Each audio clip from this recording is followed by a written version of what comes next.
All right. Hello, Northwest, which is not here. I'm about to start reading chapter 3 of Sea of Monsters. So I'm just going to chill for a minute. I don't have any Coke Zero with me. I left it in the car, which is sad because I'm thirsty. And I'm just basically talking to myself at this point. So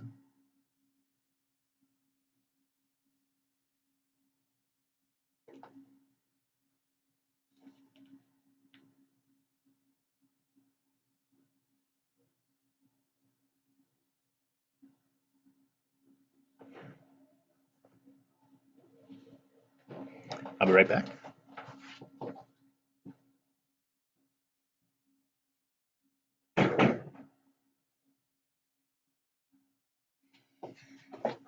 And I'm back. How exciting that was. Okay, so it's 11:58. I'm going to start reading at noon. And I hope everybody is doing well.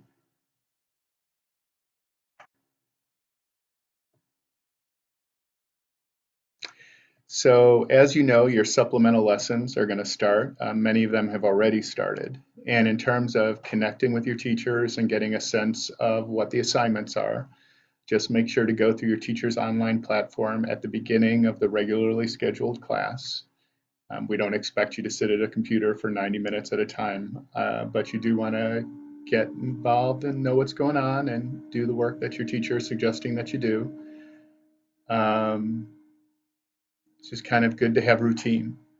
Again, this isn't about taking attendance or anything like that. It's just about keeping in touch and doing what we can to help you.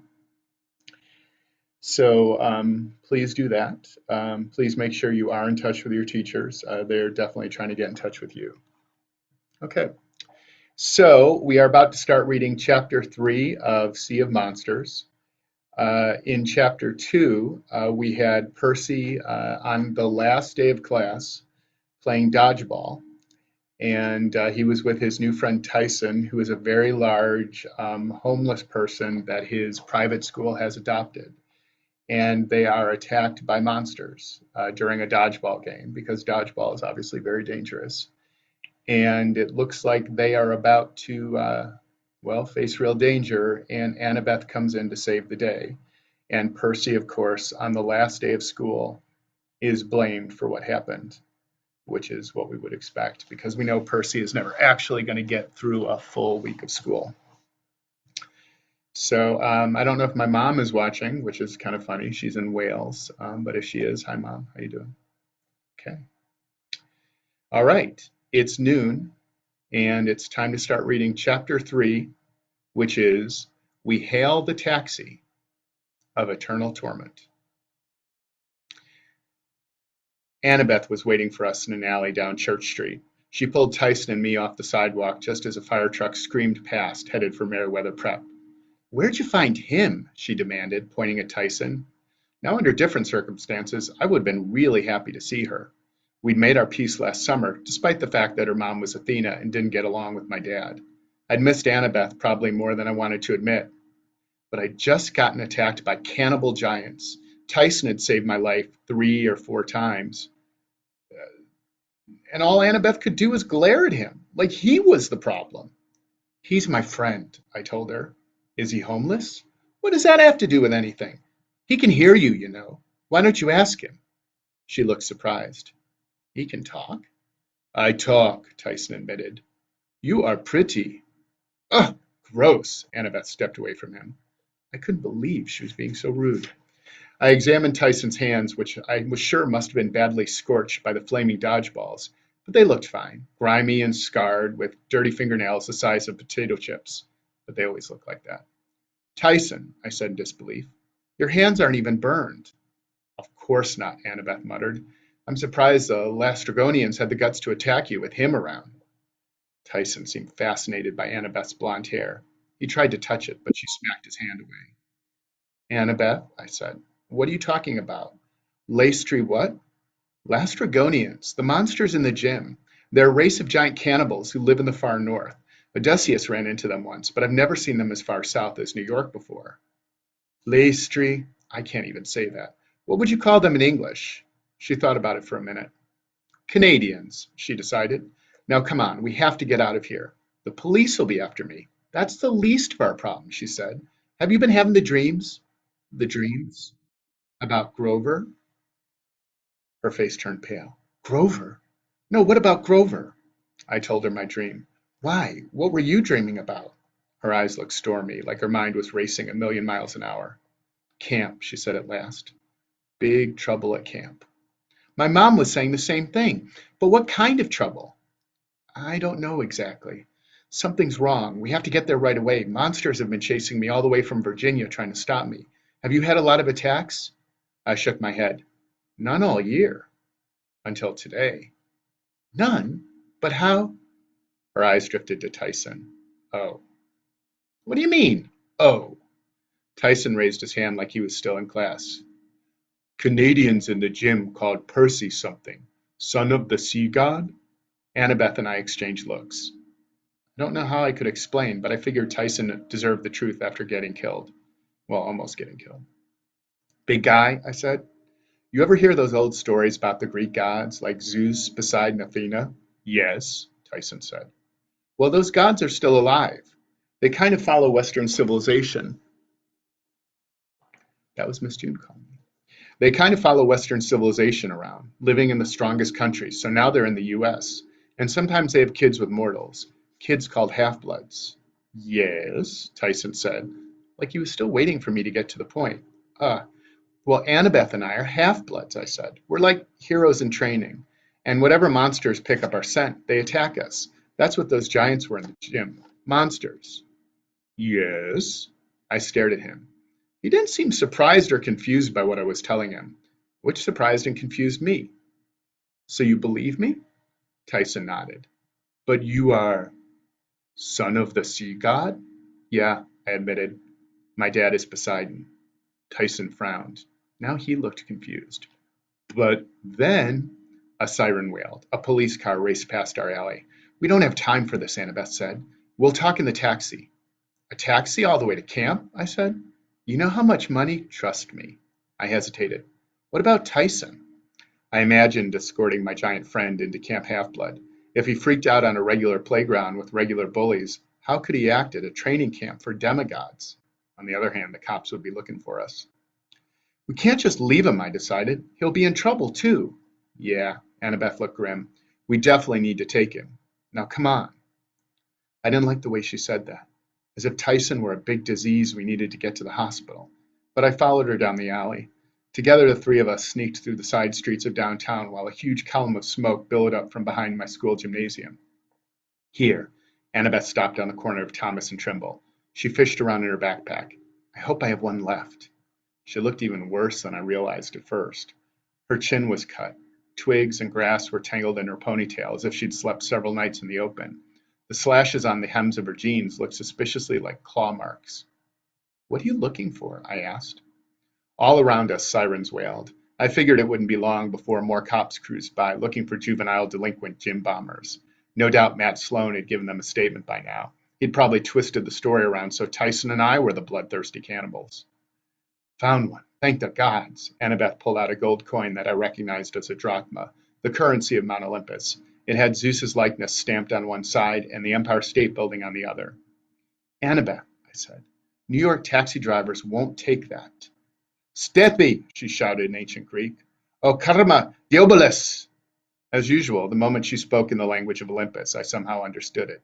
She said, Stop, chariot of damnation. That didn't exactly make me feel real excited about whatever her plan was. She threw her coin into the street, but instead of clattering on the asphalt, the drachma sank right through and disappeared. For a moment, nothing happened. Then, just where the coin had fallen, the asphalt darkened. It melted into a rectangular pool about the size of a parking space, bubbling red liquid like blood. Then a car erupted from the ooze. It was a taxi, all right, but unlike every other taxi in New York, it wasn't yellow. It was smoky gray. I mean, it looked like it was woven out of smoke, like you could walk right through it.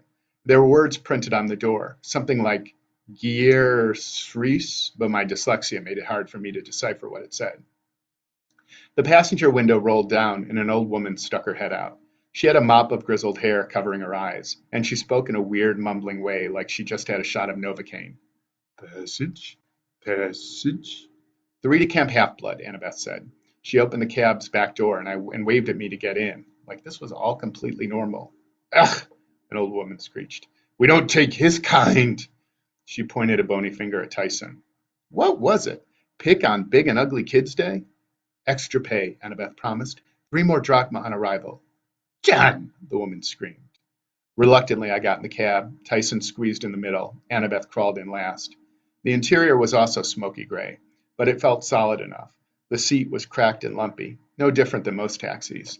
There was no plexiglass screen separating us from the old lady driving. Wait a minute. There wasn't just one old lady. There were 3, all crammed in the front seat, each with stringy hair covering her eyes, bony hands, and a charcoal-colored sackcloth dress. The one driving said, Long Island, out of Metro fare bonus. Ha! She floored the accelerator, and my head slammed against the backrest. A pre-recorded voice came on over the speaker. Hi, this is Ganymede, cupbearer to Zeus, and when I'm out buying wine for the Lord of the Skies, I always buckle up. I looked down and found a large black chain instead of a seatbelt. I decided I wasn't that desperate. Yet. The cab sped around the corner of West Broadway, and the gray lady sitting in the middle screeched, Look out! Go left! Well, if you'd give me the eye, Tempest, I could see that, the driver complained. Wait a minute. Give her the eye. I didn't have time to ask questions because the driver swerved to avoid an oncoming delivery truck, ran over the curb with a jaw-rattling thump, and flew into the next block. Wasp, the third lady said to the driver, give me the girl's coins. I want to bite it. You bit it last time, Anger, said the driver, whose name must have been Wasp. It's my turn. Is not, yelled the one called Anger. The middle one, Tempest, screamed, Red light! Brake! yelled Anger. Instead, Wasp floored the accelerator and rode up on the curb, screeching around another corner and knocking over a newspaper box. She left my stomach somewhere back on Broome Street. Excuse me, I said, but can you see? No, screamed Wasp from behind the wheel. No, screamed Tempest from the middle. Of course, screamed Anger by the shotgun window. I looked at Annabeth. They're blind? Not completely, Annabeth said. They have an eye. One eye? Yeah. Each? No, one eye total. Next to me, Tyson groaned and grabbed the seat. Not feeling so good. Oh, man, I said, because I'd seen Tyson get carsick on school field trips, and it was not something you wanted to be within 50 feet of. Hang in there, big guy. Anybody got a garbage bag or something? The 3 gray ladies were too busy squabbling to pay me any attention. I looked over at Annabeth, who was hanging on for dear life, and I gave her a, why did you do this to me look? Hey, she said, Gray Sisters Taxi is the fastest way to camp. Then why didn't you take it from Virginia? That's outside their service area, she said. Like that should be obvious. They only serve greater New York and surrounding communities. We've had famous people in this cab, Anger exclaimed. Jason, you remember him? Don't remind me, Wasp wailed. And we didn't have a cab back then, you old bat. That was 3,000 years ago. Give me the tooth. Anger tried to grab at Wasp's mouth, but Wasp swatted her hand away. Only if Tempest gives me the eye. No, Tempest screeched. You had it yesterday. But I'm driving, you old hag. Excuses. Turn. That was your turn. Wasp swerved hard onto Delancey Street, squishing me between Tyson and the door. She punched the gas, and we shot up the Williamsburg Bridge at 70 miles an hour. The 3 sisters were fighting for real now, slapping each other as Anger tried to grab at Wasp's face, and Wasp tried to grab at Tempest's. With their hair flying and their mouths open, screaming at each other, I realized that none of the sisters had any teeth except for Wasp, who had one mossy yellow incisor. Instead of eyes, they just had closed, sunken eyelids, except for Anger, who had one bloodshot green eye that stared at everything hungrily, as if it couldn't get enough of anything it saw. Finally, Anger, who had the advantage of sight, managed to yank the tooth out of her sister Wasp's mouth. This made Wasp so mad she swerved towards the edge of the Williamsburg Bridge, yelling, Give it back! Give it back! Tyson groaned and clutched his stomach. If anybody's interested, I said, we're going to die. Don't worry, Annabeth told me, sounding pretty worried. The Gray Sisters know what they're doing. They're really very wise. This coming from the daughter of Athena, but I wasn't exactly reassured. We were skimming along the edge of a bridge 130 feet above the East River. Yes, wise, Anger grinned in the rearview mirror, showing off her newly acquired tooth. We know things. Every street in Manhattan, Wasp bragged, still hitting her sister. The capital of Nepal. The location you seek, Tempest added. Immediately, her sisters pummeled her from either side, screaming, "Be quiet! Be quiet! He didn't even ask you!" "What?" I said. "What location? I'm not seeking nothing," Tempest yelled. "You're right, boy. It's nothing." "Tell me." "No!" they all screamed. The last time we told. "It was horrible," Tempest said. "I tossed in a lake," Anger agreed. "Here's to find it again," Wasp moaned. "And speaking of that, give it back." "No," yelled Anger. "I," Wasp yelled. "Gimme." She whacked her sister Anger on the back. There was a sickening pop and something flew out of Anger's face. Anger fumbled for it, trying to catch it, but she only managed to bat it with the back of her hand. A slimy green oar sailed over her shoulder, into the back seat, and straight into my lap. I jumped so hard my head hit the ceiling and the eyeball rolled away. "I can't see!" all three sisters yelled. "Give me the eye!" Wasp wailed. "Give her the eye!" Annabeth screamed. "I don't have it!" I said. "There! By your foot," Annabeth said. "Don't step on it. Get it! I'm not picking that up." The taxi slammed against the guardrail and skidded along with a horrible grinding noise. The whole car shuddered, billowing gray smoke as if it was about to dissolve from the strain. "Gonna be sick," Tyson warned. "Annabeth, let Tyson use your backpack." "Are you crazy? Get the eye." Wasp yanked the wheel and the taxi swerved away from the rail. We hurtled down the bridge towards Brooklyn, going faster than any human taxi. The Gray sisters screeched and pummeled each other and cried out for their eye. At last I steeled my nerves. I ripped off a chunk of my tie-dyed t-shirt, which was already falling apart from all the burn marks, and used it to pick the eyeball off the floor. "Nice boy," Anger cried, as if she somehow knew I had her missing peeper. "Give it back." "Not until you explain," I told her. "What were you talking about, the location I seek?" "No time," Tempest cried. "Accelerating!" I looked out the window. Sure enough, trees and cars and whole neighborhoods were now zipping by in a gray blur. We were already out of Brooklyn, heading towards the middle of Long Island. "Percy!" "Percy," Annabeth warned. "They can't find our destination without the eye. We'll just keep accelerating until we break into a million pieces." "First they have to tell me," I said, "or I'll open the window and throw the eye into oncoming traffic." "No!" the Gray sisters wailed. "Too dangerous!" I'm rolling down the window. "Wait!" the Gray sisters screamed. 30, 31, 75, 12. They belted it out like a quarterback calling a play. "What do you mean? That makes no sense." 30, 31, 75, 21, Anger wailed. "That's all we can tell you. Now give us the eye. Almost to camp." We were off the highway now, zipping through the countryside of northern Long Island. I could see Half-Blood Hill ahead of us, with its giant pine tree at the crest, Thalia's tree, which contained the life force of a fallen hero. "Percy," Annabeth said more urgently, "give them the eye now." I decided not to argue. I threw the eye onto Wasp's lap. The old lady snatched it up, pushed it into her eye socket like someone putting in a contact lens, and blinked. "Whoa!" She slammed on the brakes. The taxi spun 4 or 5 times in a cloud of smoke and squealed to a halt in the middle of the farm road at the base of Half-Blood Hill. Tyson let loose a huge belch. "Better now." "All right," I told the Gray sisters. "Now tell me what those numbers mean." "No time," Annabeth opened her door. "We have to get out now." I was about to ask why when I looked up at Half-Blood Hill and understood. At the crest of the hill was a group of campers, and they were under attack. And that's chapter 3 of The Sea of Monsters. Turn in tomorrow at noon, that's Saturday, for chapter 4, Tyson Plays with Fire. I hope you're all doing well, and I'll see you later.